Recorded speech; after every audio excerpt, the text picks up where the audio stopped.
Let me know if this has happened to you. This happens to me all the time. Have you ever looked at somebody's website and immediately you recognize there's a ton of stuff that you could be doing, but the client doesn't realize that? So if you were to say, hey, can I help you with your website? They'd probably say, I'm not interested. But I'm looking at it, I'm thinking, well, there's no way they're getting any SEO love. The content's not even organized properly, and they can't be running any ads. They don't have any landing pages, and they're not building an email list, so the traffic's just slipping through their fingers. They're not building any sort of list of leads, and the conversion rate's got to be terrible on the site. They don't even have a clear call to action. Like, that's all the stuff that I'm looking at, and the client's probably thinking, well, we just refreshed our website a little while ago. We don't need a new one. And so there's this big gap between what I'm seeing and what they're thinking.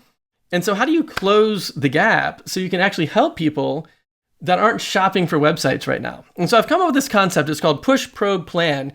And it's really like a sledgehammer that just breaks the ice on conversations like this in a fun way that allows you to help people even if they're not looking for the help. So it's based on this concept called the authority framework. I'm going to put a link in the description. I've refreshed this video a couple of days ago. It's about a 20-minute free video workshop that goes deep into basically how I got rid of project-based work in exchange for about 10 sort of partnership clients that are kind of on these monthly plans. In the process, probably quadrupled my revenue. I got a family of 7, so like that's some meaningful revenue requirements. And I was fixing to close down my whole business because it was so volatile and the project-based work was just so feast or famine. And then I switched over to this authority framework and it really evened things out, and I love it. It quadrupled my revenue. It was awesome. So check that out if you want to kind of learn more about that. It's a 20-minute video. It goes into like what services I offer, how I get leads for the projects, the whole thing. But part of it is this concept called small favor marketing, which is part of the lead generation concept. And push, probe, plan starts with small favor marketing. So basically what I do, and you'll see this in the video too, the idea is I'll pick a niche, like a target audience. So like, let's say it's local service businesses.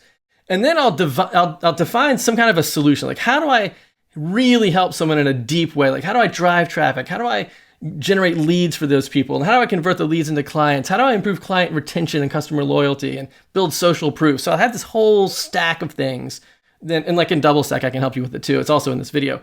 But I know what the picture looks like for success.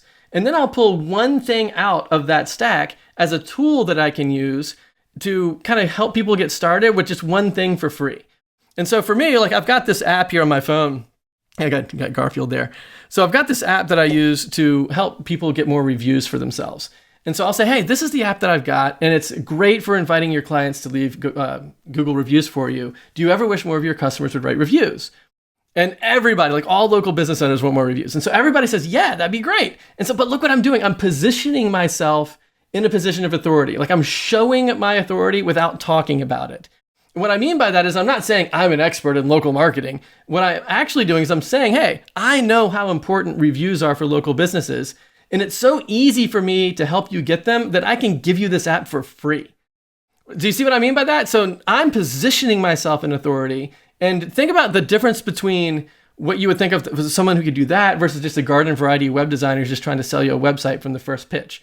So that's a huge difference. And then on top of that, think about the difference in response rate. Like if I went out and said to the same kind of person that we're talking about right now, hey, can I help you with your website? They will immediately say, I'm not interested. But if I say, can I help you get more reviews? I got a free app that I'll give to you that will help you get more reviews from your customers. Are you interested in that? I mean, do you see do you see the huge difference between the response rate on would you like more reviews for free or can I sell you a website? So that's why small favor marketing is so effective. And the authority framework is so effective at bringing in these real partnership style clients.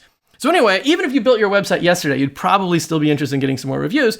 And I'm positioning myself in authority. I'm building this feeling of reciprocity. I'm building rapport with the client, which is awesome. So that's the beginning of the push, probe, plan concept is this small favor marketing thing where I'm going to say, okay, well, great. I'm going to send you a link, hop on my calendar. We'll do a Zoom call tomorrow. I'll build this app out tonight. And then I'll show you how to use it. It's totally free. So it's not in the app store. I'll show you how to get on the phone and how to, just how to, some tips for the best use of the product. And so everyone's like, okay, that sounds great. So now I get onto the Zoom call and now I start push, probe, plan. And the push is I just label the conversation. I set the context by saying it looks like, well, first I'll say I'm happy that you're using this app because it's been really effective for me. And it looks like you're thinking about doing a marketing push for your business right now with these extra reviews. And then I'll just stop talking. I'll just say that. I'll say, it looks like you're doing a marketing push. And then sometimes that'll just open up the conversation right there. And the person will be like, oh yeah, the timing is perfect. We've really been thinking a lot about this. We want people to help with the website, blah, blah, blah. Timing is great. Let's do it. And they just kind of overwhelm me with with how happy they are that we made this relationship. Most of the time it doesn't work quite that easily, and I have to probe a little bit. And so I've got 6 questions. 3 of them are kind of broad stroke questions, and the other 3 are more narrow questions. And we'll go through all 6 right now.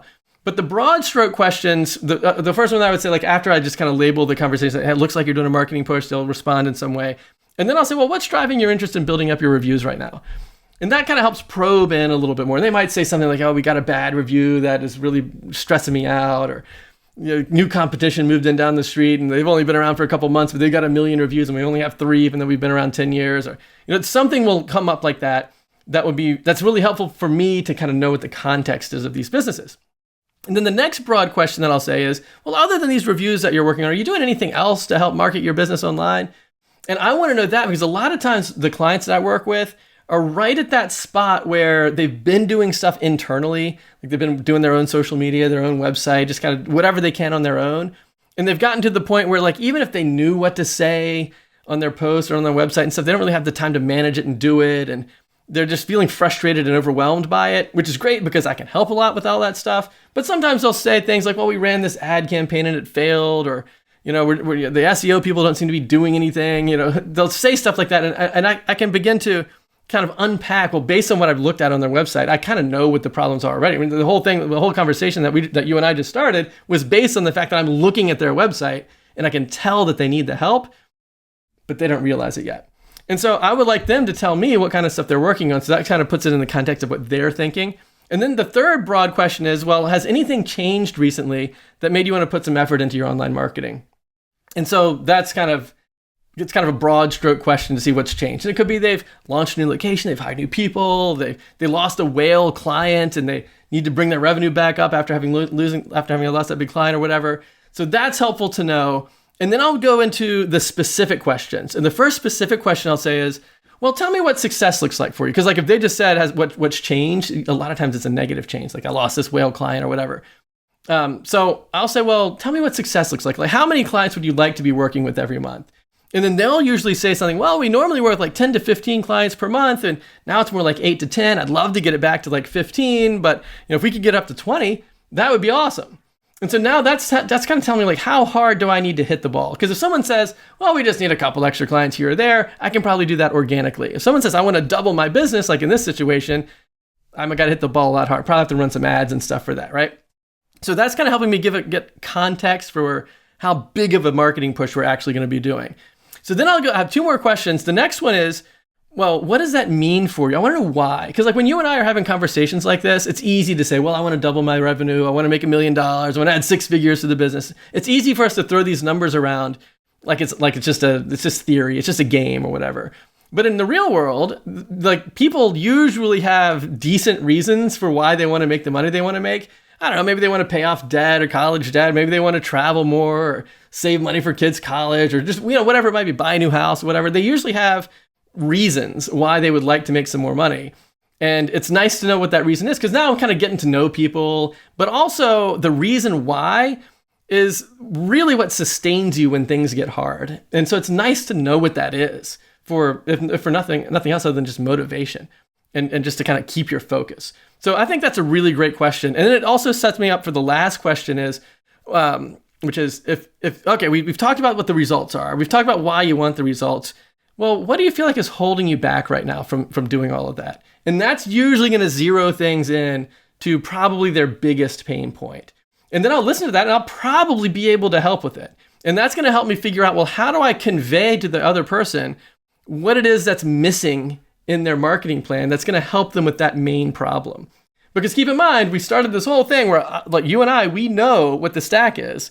Like the full marketing stack for how to drive traffic, how to pull leads from the traffic, how to convert the leads to clients, how to improve customer loyalty and build social proof. It's like we know all of that stuff and we're trying to figure out, well, how do we get that full picture into their partial picture? Like we basically I do a diff.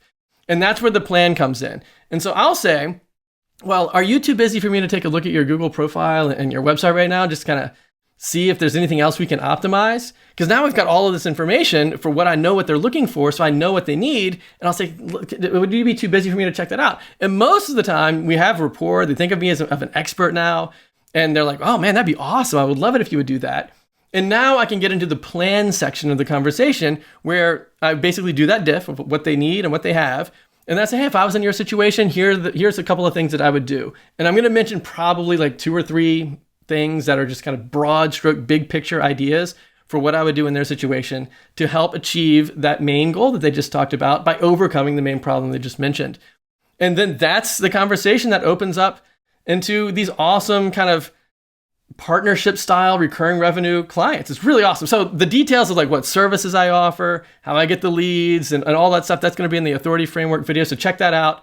But also, I don't know if you've had a chance to check out the interview I have with Jonathan Stark. I'm going to put a link to that right here. He talks a lot about the why conversation, which we've touched on a little bit here, and how to value price work. It's a long one. So we talked for almost an hour, but it's totally something, just listen to it in the car, or listen to it in chunks or whatever. It's absolutely worth listening to. Or if you want to check out the Authority Framework, I'm going to put a link for it right here as well. All right, I'll see you there.